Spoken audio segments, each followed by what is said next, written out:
is a bit of an exciting one today at Manchester Theatres because I am here with Joe Allen, who has performed in all kinds of eclectic shows and performances over the years. I mean, we're talking Little Shop of Horrors, Seven Acts of Mercy, Mamma Mia, Here We Go Again, Charlie and the Chocolate Factory, NBC's The Grinch Live, which, by the way, I am now taking this as my 6 degrees of separation from Matthew Morrison, just so you know.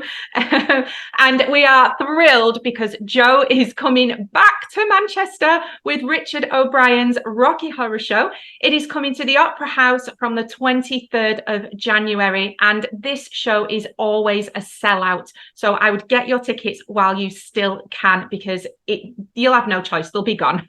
So thank you so much for chatting with us today, Joe. We really, really appreciate it. Hey, Karen, no worries at all. I'm well excited to talk to you, and I'm so excited to be coming back to Manchester. Yes, well, we know we've had you quite a few times here in Manchester, so we can't wait. But Rocky Horror, so I have seen it so many times over the years, and one of the things I like to do is take people who have never seen it before and kind of just watch their face as it unfolds. But trying to explain the show to them before I go is something that they all just look at me and go like, what? So could you perhaps try and explain the show to someone who maybe hasn't seen it? Okay. Right, let me try. It's not the easiest thing to do, is it? Not. So you've got to start with, you've got two people whose car breaks down. That's a really good start. Yeah. And then they go looking for help at a castle that they've just passed in the car. And when they get to the castle, there's kind of a crazy party happening, and they get invited to the party, and it all kind of kicks off from there, really. I don't want to give too much away if you haven't seen it. Yeah. But where have you been? If you haven't seen it in 50 years. I know. It all kicks off really about when they turn up at this party where this kind of monster is being created for somebody's pleasure, and it's too weird to explain without watching it because it's so bonkers. But it's kind of based on all of those like B-movie horror films, and they're kind of like all put together, like Frankenstein and Bride of Frankenstein and all that kind of stuff. It's really fun. It's kind of horror, camp, and obviously it's got some of the greatest songs in musicals of all time. Absolutely. And you deliver some of them. So you are playing Eddie and Dr. Scott. Now, they're kind of different to each other. So can you give us a little bit of background on your two roles? So Eddie is somebody that lived at the castle as part of that party life. And in the film, he was played by Meatloaf. Yes. And I was actually at Manchester Opera House the night that Meatloaf passed away. Oh. And when I came out of the freezer to sing Hot Patootie, which was one of Meatloaf's hits and this big hit from the film, the audience just went wild, and we had to stop the show for a couple of minutes while they just screamed and cheered for Meatloaf. So I always remember Manchester Opera House really fondly because of that. It was like, I think it's in my top, it's probably my favorite moment of the show of all time. That night was so electric. The show was just fantastic that night. And I always link that with being at Manchester Opera House. And then I also played Dr. Scott, who is Eddie's uncle. And he's sort of this kind of crazy old science teacher slash scientist slash alien. But that kind of comes out ending of who he is. But they're kind of very, very different. Yeah, they really are, aren't they? And Eddie isn't, he's talked about throughout the show. He's not in it all the way through. However, he is an audience favorite, and he comes out like with gusto. What do you think it is that audience, because he is an audience favorite, what do you think it is that makes us love this character so much? I think there's a lot of anticipation, which is a key Rocky Horror word, about him arriving, and the song Hot Patootie, it's like 3 minutes long. It's the only time you see Eddie. He bursts out of a freezer, sings this incredible song, and then he gets chopped up with a chainsaw. So I think it's the anticipation of, you're only going to get a little bit of Eddie, but it's going to be 3 minutes of heaven. Like, it's so good while he's there. I love doing it. For me, Eddie's such a highlight of the show. It really is. And I don't know if this is going to be a little bit like a Sophie's choice question, but do you prefer playing one to the other, or does it depend on your mood on the day or what's gone on? Or I know when I started, I thought Dr. Scott was really hard to find as an actor. It's quite a difficult part to play because it's quite odd. And there's a lot you can do with it, with sort of the language. And is he a secret Nazi? There's quite a lot going on there. And I loved playing Eddie because I just loved singing Hot Patootie. And when I was a kid, in my teenage years, I loved the film, and we'd have parties and I'd always want to be Eddie and dress up as Eddie. And I sang Hot Patootie. And so for me to sing it professionally every night, it was just a gift. But as the show's gone on and I found like Dr. Scott in me, well, not in me, there's not a lot we have in common, but I've actually just, I love playing him. And when the audience shout outs are happening, which we get varied amounts of, sometimes there's loads and sometimes there's just a few, but Dr. Scott's got like some really good ones. And I think, Sophie's choice here, I think I prefer doing Dr. Scott, and he's on stage longer, so you get a bit more, stretch it out, a bit more fun. Yeah. And you've brought up the audience there. So, because I was going to mention this, when you're Rocky Horror alumni now, you've been with the show for a while, but when you do that first performance of Rocky Horror and you're going out on that stage knowing what's going to come at you, well, not always knowing, but something is it exhilarating? Is it terrifying? What is your state of mind at that moment? Well, we rehearsed the show with no shout outs. And then towards the end of the rehearsal process, we do one like run through where anybody that's been in the show and the director and anyone else in the room that's worked on the show before can do as many shout outs. And so you're absolutely bombarded with them. And for somebody that had never seen the show on stage, only the film, I was just completely shocked. And then the first night we opened this tour 2.5 years ago in Southampton, and I've been in it on and off for that whole time. And it has, the first time that you hear people shouting out from the audience, it just blows your mind. And I can't imagine, we call the people that haven't seen the show before virgins, because Brad and Janet at the start of the show are virgins in the literal sense of the word. And so we kind of link that with not having seen the show, not knowing what's to come. And I can't imagine watching the show from the audience, being a virgin and just hearing this and not knowing it's coming, because it is wild. And there's no other show like it where you can literally be immersed by the people that you're sat next to. You could end up being sat next to somebody that's seen the show 100 times and knows every single shout out. It happens all the time where you're like, oh my God, I've never seen it before. And the guy next to me knew every single shout out. It's really fun for that. And I think it's nice to get a mix of people that know it and love it and people that have got no idea what they're coming to see.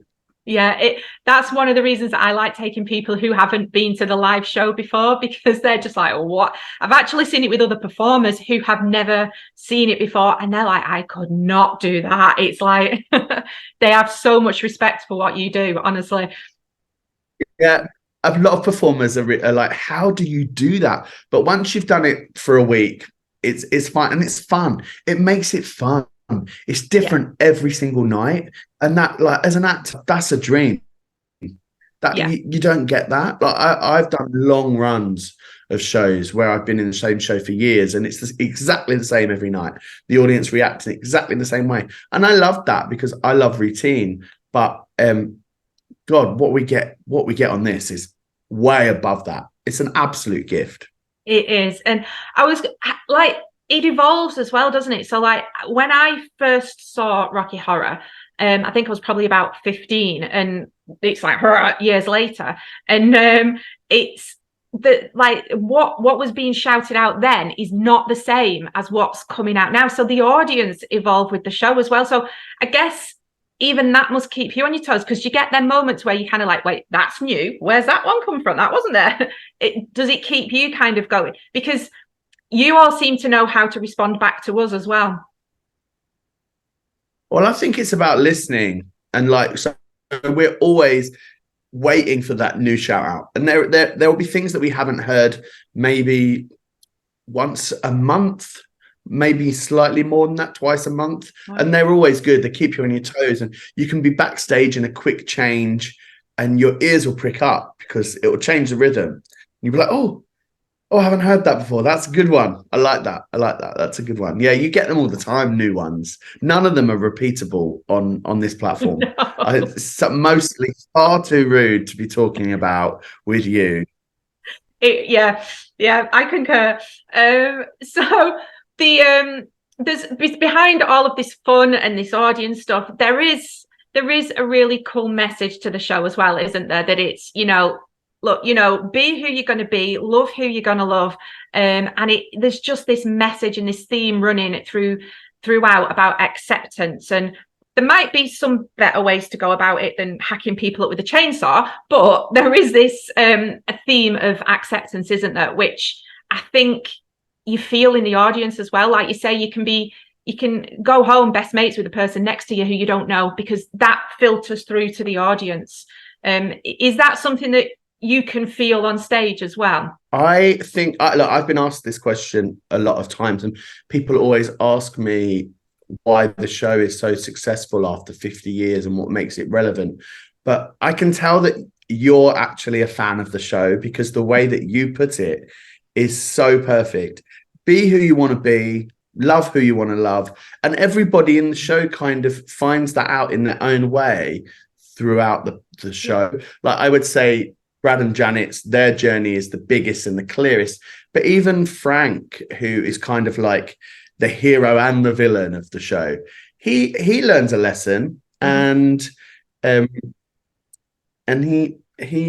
learns a lesson in a kind of sad way, and it's got heart, and that is sort of what keeps the show alive. Like, what's more important now than be who you want to be, love who you want to love? You can literally you can forget who you are and come through that theatre entrance, and be somebody completely different for a night, and nobody's going to judge you in our audience. They are only going to love you and accept you, because that's the spirit of Rocky Horror.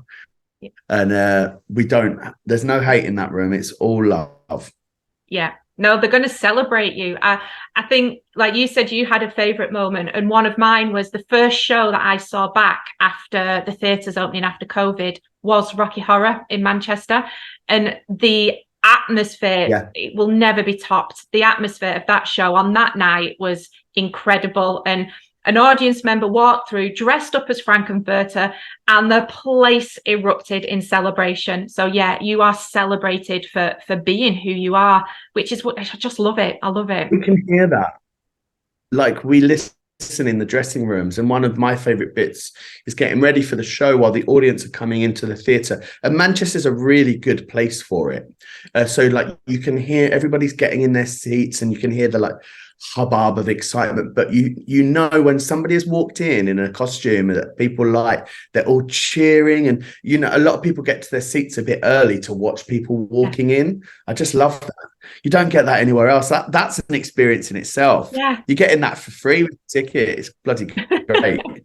And I think the other experience that makes this show unique is I can't think of another show, right, where you go to it in advance, you already know all of the dance moves to one of the songs, and then when it comes to that point in the show, you're told to get up and join in. So you become part of the show. It isn't, for that moment, you're not just watching it, you are the show as well. And it's that sense of belonging. It's incredible. I wonder if there are any other shows where the audience is kind of like the last character. I can't think of any. I'm also exhausted. But I think it'd be a really interesting like thread on social media. What other shows are the audience a character in? There's got to be something. Somebody's got to have copied this, because it's genius. So I'd be really interested to hear if anybody thought there were any other shows. If there's anything else out there. But maybe it does just stand alone, and maybe that is why people come back year after year after year, and I am one of them. Like I say, I've been going since I was 14, 15, and I will continue to come. 5 years later and you're still coming. Yes. Thank you. 5 years later. Yeah. I like you. The only problem I've got now. I mean, some people come week after week. Yeah. We get people that come every single week. Yeah. So it's not just year after year. Some people take it to the extreme. Yeah. And come week. But it fills you with joy. And this is kind of the only problem that I'm now left with, is that we've done all of this chat and I'm proper hyped up for it. And I've got to wait till January now. But at least I've got something to look forward to get me through all the miserable weather, I suppose. But yeah, thank you so, so much. I know that you're on a busy schedule. You're actually in Rome as we talk. Yeah. So thank you so much, Joe. And we cannot wait to have you come back to us in Manchester in January. It's going to be at the Opera House from the 23rd. We will catch you there. Don't dream it, be it. Thank you. Perfect. Thanks so much for having me, Karen. Thank you. And see you in Manchester. It's astounding. Time is fleeting. Madness takes its toll. But listen closely.